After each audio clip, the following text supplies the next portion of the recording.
Hey, it's me, Nalthazar, and welcome to my video where I go over the commons, uncommons, and rares in Theros Beyond Death that I think you guys should be keeping an eye out for. I'll give my explanation for most of them, why do I think that they're good, and go ahead and leave in the comments which ones you're most excited about, or do you think I missed anything? So, first one is Altar of the Pantheon. This one is going to make it so that your devotion increases in your Planeswalker colors by 1 every time you cast an aura or an enchantment card.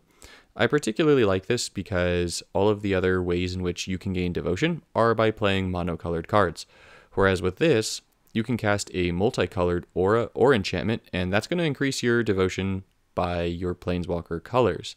If you're playing like with Bolas or Brokan or Tamio or one of those 3-colored walkers, this will increase your devotion in 3 colors. So this seems to be a pretty cool enabler for devotion, and on top of that, it's got an activate ability that's going to be converting gems to your Planeswalker's colors. So this will make it so that you're gaining more mana and you're getting increased devotion.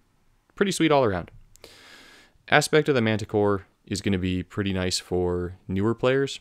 It's a 7-mana spell, gives a creature you control permanently +3/+0 and first strike. So you put this on something with like Reach or Berserker, and you'll find that this Reach or Berserker creature of yours is going to be able to kill like everything. So like especially you bronze and silver players, this card is nasty. Devourer of Memory. This card looks like it'll be potentially really powerful. So it's 12 for a 4/3. And when a card from your library is destroyed, this creature gets +1/+1 and menace until end of turn. It also has activate 4 black or blue to destroy the top 2 cards of your library. I think this one is going to be especially strong because there are an increasing number of cards that are going to be dumping things into our graveyards, and this thing gets 1/1 every time something from your library is destroyed. So I could see this thing being able to get like 10, 20, 30 buffs in a turn and just completely wrecking face, especially in blue-black. So I'm excited to see how this one works. Maybe it'll be more underwhelming than I think, but I have a feeling it'll be pretty cool. Drag to the Underworld is a potential 5-mana destroy target creature. So the devotion on this can make this cost 5 mana. When you play this, it increases your devotion to black as it's monocolored. So really just a total win. I like removal. I like this card. Eat to Extinction. I mean, apart from the picture really makes me not want to use this card, but that is nothing to do with these game designers. That's the Magic the Gathering's fault. Like this thing is ugly. I mean, woof. Can you imagine having teeth like that? It'd be like being British. I'm sorry, British people. Too far, Nalthazar. Too far. Okay, right. Eating to Extinction. So you exile an opposing creature. If you can't, you exile an opposing Vanguard, and then you destroy the first card with Buried from your library. So not only are you going to be exiling a creature or a Vanguard, but you're also going to be taking something with Buried, which you can then play from your graveyard and put it into your, well, graveyard, right? So that's pretty sweet. And it has Flash, so it will enable Anticipation. Win, win, win, win. And then loss again because of the picture. Eidolon of Blossoms. If this card comes out as it is, I could very well see some pretty crazy infinite loop decks around this, just since Constellation makes it so that whenever you play an aura or an enchantment, the ability triggers. If you use a bunch of really low cost enchantments and auras, you could probably get this thing to just loop infinitely, especially with another card I'm going to be showing off in just a minute. That's going to enable further green gem conversion. I think that this could potentially be pretty nasty. If you get this and it still looks like this when the patch 4.0 comes out, definitely give it a shot. I think it's one of the better cards in this set. Eidolon of Rhetoric. This is a card that is very much needed in the game. It says whenever a player casts a card, disable each other card of that type in that player's hand until end of turn. If you're a person who avoids legacy events in Platinum because of things like Barl, raise your hand. All right, now raise your hand if you want to put a card like this in your deck that then makes it so that every time your opponent plays a spell, all the other spells in their hand are disabled. So this thing completely nullifies all loop decks. Just stops them flat out in their tracks. That's it, done. So I really like this card. Very cool. Final Death, exile target opposing creature for 7. I mean, it's fantastic. It's exile, so none of this unburied stuff, and only 7 mana. And it's common, so hopefully a lot of people will get it day 1. Flame Wreathed Phoenix. This card is bonkers. So 13 for a 5/5 flying haste. That alone is decent. But then when this creature enters the battlefield, if your opponent has the same amount or less loyalty than you, this creature comes in with an additional +3/+3. So that makes this 13 for an 8/8 flying haste, which already pretty good. Otherwise, it gains enchanted. When this creature dies, return it to the battlefield under your control. So, yeah, totally okay with that still too, right? I mean, either it comes out as an 8/8 flying with haste for 13, or it comes out as a 5/5 that when it dies, it just comes right back to the battlefield. And because the first ability is an enter the battlefield trigger, yes, please. This card is amazing. And then when this card enters, excuse me, I still got a little bit of the cough. When this card enters your graveyard from anywhere, create up to 2 graveyard gems. More, yes, please. Love this card all the way through and through. It's really, really good. Gravebreaker Lamia. All right, this one I actually think is it's one of those that could potentially be very good. It's not necessarily going to be really good. So it's 12 for a 5/5. It has lifelink. There really aren't a lot of black creatures that have lifelink, so I really like that this has it. When it enters the battlefield, you destroy the first 2 cards with Buried from your library. Those are things that you should be able to then play from your graveyard. So this will be an enabler for that. And then furthermore, at the beginning of your turn, you make 2 graveyard gems. Those are going to be 2 gems that are activated gems that when you match them is going to give you 3 mana to the stuff in your graveyard. So this card could be a really powerful enabler for those graveyard decks. I really like it. 12 mana is reasonable. 5/5 lifelink is reasonable. So, cool card. Herald of Torment. This one isn't powerful in its own right. This is just a card that you could use for objectives where you need to have a specific low life total, or if you need to take a certain amount or more of damage. Because when you play this creature, or when you play this and you get the creature token, or when you put it on one of your creatures, you're going to lose 6 life a turn. So that'll help you lose your life. You just need to make sure that you don't kill your opponent too quickly. And it's not like you can just kill the creature, because then you can just kill the creature, but then this thing comes out as a 6/6 flying with the ability. So nonetheless, it's still solid all the way around. Hour of Need is possibly the card that I will get the most use out of if it is what I think it is. If not, then I probably will not use it very much, but it really depends. I don't know. So it's 13, it's a spell, it has flash, and target creature you control gains flying and vigilance, and its power and toughness becomes 6/6. Then it gains the Sphinx subtype. If this is like Kenrith's transformation, where it makes the base power 6/6, I will be using this in every deck ever, because then Thopter's Spy Network now magically makes 24/24 flying vigilant tokens every turn, which is nasty. March of the Multitudes?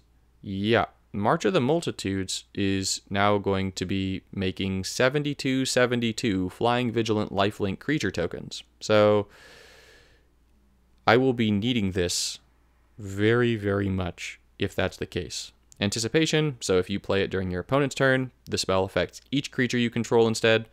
I mean, there's definitely selective use for that, but that first ability could potentially be borderline game-breaking amazing. I mean, you pair this with Saheeli or with Dovin, who makes the little Thopter tokens for the +1 ability. +1. I always say that. The first ability. Then that first ability becomes make a 24/24 flying vigilance. So yeah, this thing is crazy. Hydra's Growth. 11 mana spell. Target creature you control gets +2/+2. That creature gains enchanted at the beginning of your turn. This creature gets +X. X is the creature's base power. That's permanent. So this you can put on something like Gaia's, give it +16 every single turn. There's really not a whole lot that's going to survive that for very long. This card plus beefy creature equals beefsteak beatdown. So yeah, awesome. Idyllic Tutor. This really depends on if when you pick one of the first 4 different auras or enchantments and give it half its mana, if it goes to your hand, if it gets fetched, I like this. If it doesn't, I don't. So this one I'm putting just in case. Impending Doom. Target creature gets +6/+6, gains Berserker. This goes really well with that card from earlier on that's 7 mana and gives a creature 3/0 and first strike. So if you're a newer player to the game, you get both of these. You give something 9/6 Berserker and first strike. Yeah, you're gonna win that match like almost every time. So yeah, this card pretty cool for newer players and for creatures that like getting more powerful. Kunoros, Hound of Athreos. Kunoros? Whatever. It's a 5/5. Okay. It has lifelink. Love that. But while in the battlefield, cards with buried can't gain mana while in the graveyard. I potentially like this card depending on if we get a Theros Beyond Death event that is in difficulty akin to like the Elder Spark, and there is a deck that has some kind of crazy buried mechanic. So this could help shut that down. So it could be really useful for that. Also, maybe buried becomes a significantly better mechanic than I'm expecting. Like, I'm expecting it to be pretty darn good, but like if it's like game breaking and like everyone uses it, then this card is going to be amazing. Labyrinth of Scophos. This is either going to be busted or it's going to be okay. So it's 12 mana, it's a land, so convert 2 gems to loyalty gems. This is going to be super easy to fetch with like Primeval Titan or something. So this makes my land decks like crazy more strong. Crazy more powerful. Use correct grammar, buddy. At the beginning of combat, on your opponent's turn, exile the last opposing creature.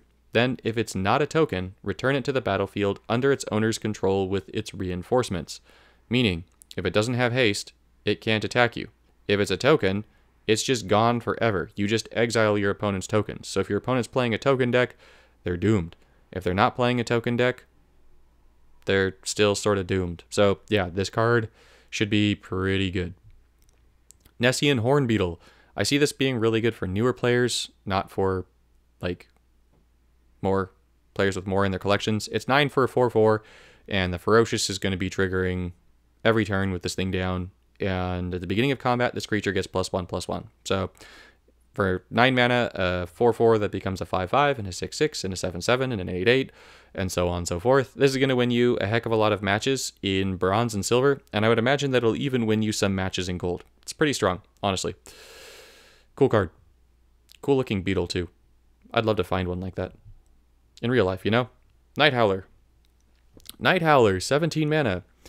So the tokens for these are just going to be what the ability for the aura is. So the target creature you control gets +X/+X. X is a number of creature cards in all graveyards. So you use this in conjunction with like a deck that has green and Gather the Pack and Deathbridge Chant and maybe Sir Mill Your Library or whatever that knight is called. I know his name literally isn't Sir Mill Your Deck, but that's what I'm going to call him. Maybe it's Sir Conrad. I think it's Conrad. Conrad questions. But yeah, this thing can be like a super crazy buff, like super crazy buff. So once again, just like with the other card earlier about buffing things when stuff goes in the graveyard, as long as they keep introducing more of this kind of mechanic to the game, I think this is going to be nasty. Omen of the Hunt. This is one of the other cards that I was talking about that'll pair really well with the Eidolon with Constellation. That's going to draw cards and convert gems. So you play this thing, you got the Eidolon out, it's going to convert 3 to green, you draw a card, then this thing comes out and converts in another 6 to green. So yeah, this card has the potential to be super crazy in that deck. You run probably no lands in that deck, to be honest, and so when the support gets destroyed from all the other gem conversion, it's not a big deal. But yeah, this card, even without that, like 8 to convert 6 and then fetch a land is really, really good. Like, I see myself using this card a lot. Like, a lot. Really, really good. Farika's Libation. So this is flash. It destroys an enchantment, which is fantastic for black. Black really struggles with destroying supports. You've got Status, which will destroy enchantments and artifacts, which is an uncommon. You've got Casualties of War. That's a rare. It's going to destroy, well, some of everything but Hixus. And then that's it. So this helps with that. So I like that. And I like that it destroys an enchantment or the first opposing creature, non-targeted. Your opponent's playing hexproof, no problem. It's gone. Relentless Pursuit. All right, so this is fetch for creatures and or lands. So, and you get to destroy the rest. So if you're running like graveyard shenanigans, this lets you throw more stuff, like more creatures in your graveyard, which is really, really nice. This could even, like, 2 of the first 4. I mean, that's guaranteed. You can throw like 2 creatures in the graveyard, kind of. Or lands. I mean, either way, this card could be very useful for very specific types of decks. And so since Gather the Pack is the only green way that we have right now of throwing creatures directly from our library into our graveyard, this will be helpful for more decks like that. So Buried or even just like Reanimator shenanigans. Renata, Called to the Hunt. I'm really hoping that this works properly, unlike Grimgully. So this creature's power becomes X, where X is your devotion to green, is cool enough. So this thing could actually get pretty darn powerful. I'm thinking of this really in a Nissa Worldwaker deck. So every time you get your forest tokens out, that creature gets +1/+1. Or even if you just use this in like a Tristani March of the Multitudes type deck, then each of those March of the Multitudes are going to be coming out with, you guessed it, an additional +1/+1. So 24/24 instead of 12/12 per cast. So this card is fantastic, especially with tokens, and this game loves tokens. Revoke Existence. Exile target artifact or enchantment creature. If you can't, exile an opposing artifact or enchantment support. So your opponents in this set very well, probably, maybe, will be running artifact or enchantment creatures, namely the enchantment creatures, but if not, they're almost assuredly going to have artifacts or enchantment supports. So this just lets you get rid of either of those. I like that. This is kind of like a weaker version of Isolate, but still, it's nice to have more removal in white. Rise to Glory. 8 mana. If your devotion to black is 6 or more, return a creature without Buried from your graveyard to the battlefield. If your devotion to white is 6 or more, return the first aura card from your graveyard to your hand. It gains full mana. Then exile this thing. So this thing's fantastic with some of the auras that are in this set, and even just with some of the creatures. You get 2 cards for 1, and you can get like 2 super powerful cards for this one 8 mana card. So this one I'd want to play around with. It definitely requires other cards to be good. It's not just like you get this and you can play it right away. You definitely need more, but it's still pretty cool. I like it, honestly. Sage of Mysteries is one of a number of cards with this type of effect, but I found that as a player who didn't initially have a lot of Eldraine, it was hard for me to get rid of cards from my opponent's libraries, and this lets you destroy cards from target players' libraries. So you can use it to mill yourself and put more in your graveyard, or you can use it to just dump stuff into your opponent's graveyard. So I like that this is a card for newer players that will help them with putting stuff into graveyard objectives. Shadow Spear. All right, I'm going to admit that I love this card, like completely and totally and completely. Like, okay, so it's 10 mana, whatever. And it makes it so that your first creature gets +3/+3 and gains lifelink and trample. It's namely that first bit, that creature gets lifelink. So it's a colorless way of giving your first creature lifelink. So now all of our other colors are going to have ways of giving things lifelink. Jace, Unraveler of Mysteries, yeah, your first creature is going to have lifelink now. Mono Red, Chandra, yeah, your first creature, yeah, it's going to have lifelink now. Nissa Worldwaker, those massive tokens that you're going to make if you're making a forest deck and you don't have March of the Multitudes, yeah, those things, yeah, they're going to have lifelink now. You're going to go ahead and make some kind of like black deck where you're making tokens, losing life, yeah, they have lifelink now. There's a pattern to this, so it's really good. And then while on the board, your opponent's creatures lose and cannot gain hexproof and prevent damage. So your opponent plays Gaia's, no problem. Kill the thing like you kill everything else. Shadow Spear is probably going to be a card that's going to make its way into a heck of a lot of my decks. I love lifelink, and this just permanently gives it to my first creature. So yes, please. Shipbreaker Kraken. So there are a number of Kraken cards that I'm really excited to play with.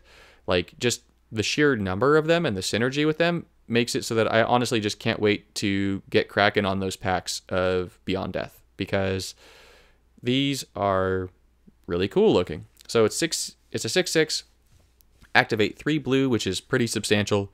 And if this creature is not buffed, dang it, the coughing. If this creature is not buffed, it gets +4/+4. That's permanent. Then disable each opposing creature until the beginning of your next turn, so they don't get to attack.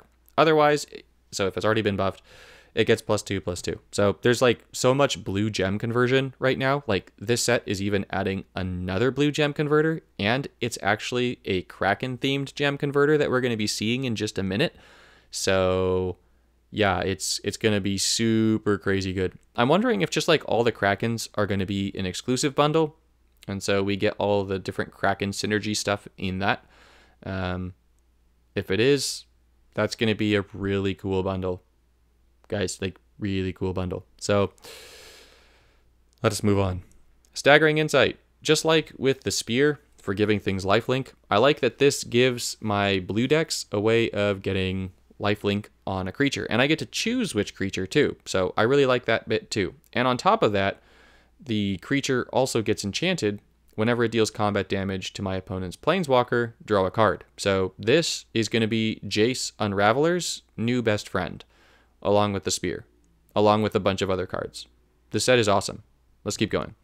Strength from the Fallen. So once again, stuff with cards in graveyards, but this is a permanent buff. So enchantment, constellation. So whenever an enchantment or aura enters the battlefield, target creature gets +X +, oh wait, not permanent. What are you doing, Malthazar? Target creature gets +X until end of turn. X is the number of creature cards in your graveyard. So if you get a bunch of creature cards in your graveyard, and then you have a constellation deck that's just like cycle looping a ton of things onto the battlefield, like if you can fit this into that deck that's going to be looping with green, you could get big boy buffs, like hundreds of power in one turn buffs. I mean, maybe not, but also maybe so. So I'm interested in trying that out. Thassa's Oracle. This card is super cool for a deck that can use blue devotion. So it's 12 for a 4/6. When this creature enters the battlefield, pick one of the first 4 cards in your library. Fetch that card, it gains X mana. X is your devotion to blue, up to 10. So you play this, you get stuff, it gets mana, you play that thing, hopefully immediately it keeps increasing your devotion to blue, and by the time you get to 10, you just have a deck that's going to be able to play stuff for 10 or less. And so you can do a lot of nifty stuff with stuff like this, and quasi-duplicate, and Chord of Calling, and, well, yeah, lots of good stuff. This card could be really, really, really good.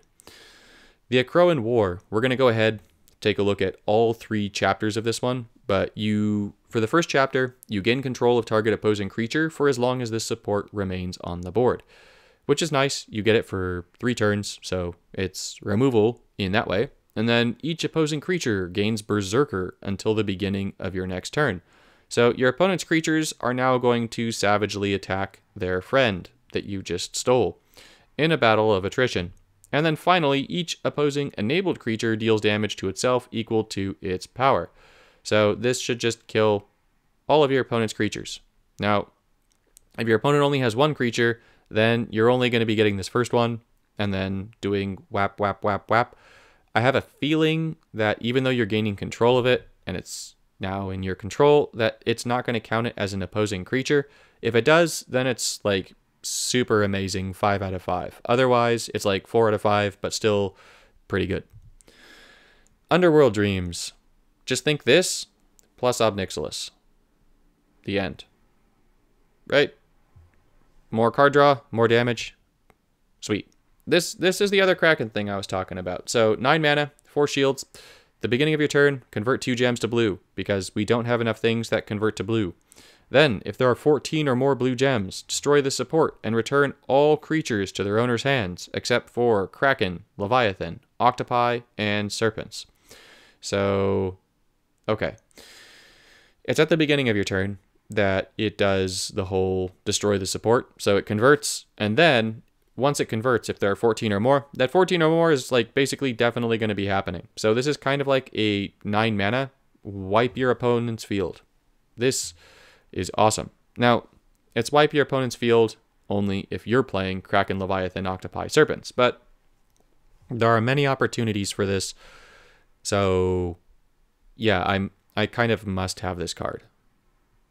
Very much. And that's it. Cool. Whelming Wave. You are the last one. So this covers all of the commons, uncommons, rares that I would keep an eye out for. There are more cards that I'm excited about, but these are the ones that particularly stood out to me. I hope this helps you as your opening packs, gives you an idea of some things to look out for, make decks around, and I'll see you in the next one.